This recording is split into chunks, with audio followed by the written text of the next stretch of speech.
আরে বেটা জলদি ওঠা, কেউ চলে আসবে। এই আমাদের আম নিচ্ছিস কেন? রেখে দে। আরে ম্যাডাম নিচে পড়েছিল তাই আমরা নিয়েছি, গাছ থেকে কি পেরেছি? নিচে থেকে নিয়েছিস তো কি হয়েছে, এগুলো তো গাছ থেকেই পড়েছে, দে আম। বাদ দাও আঙ্কেল, আমরা এটার পরে দেখে নিব। এতগুলো পাকা আম, এগুলো তো জুস করে খাবো। উনি জুস খাওয়ার কথা বলছিলেন না, চলো ওনার মিক্সার মেশিনটাই চুরি করে নিয়ে আসি। দরজা বন্ধ করে দিয়েছে তো কি হয়েছে, আমরা কি উঠতে পারবো না নাকি? আঙ্কেল তুমি তাড়াতাড়ি আসো।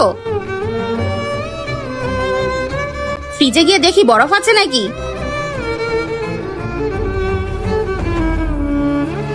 আগে গিয়ে বরফ নিয়ে আসি, তারপর জুস বানিয়ে খাবো। কিন্তু তার আগে তুমি যদি চাও তোমার মা জান্নাতে যাক তাহলে ভিডিওটিতে লাইক করে চ্যানেলটি সাবস্ক্রাইব করে দাও। আর যদি চাও জাহান্নামে যাক তাহলে কিছুই করতে হবে না, আর কমেন্টে মা লিখে যাও। আরে বেটা এটাই সুযোগ, এই আম কেন বাদ দিব, এটাও নিয়ে যাই। এখন জুস করে আমরা খাবো। আরে আমার আম কোথায় গেল? আরে আম বাদ দাও, আমার মিক্সার মেশিনটাও তো নেই। বন্ধুরা তোমরা কে কোন ক্লাসে পড়ো, চ্যানেলটি সাবস্ক্রাইব করে কমেন্টে লিখে জানাও।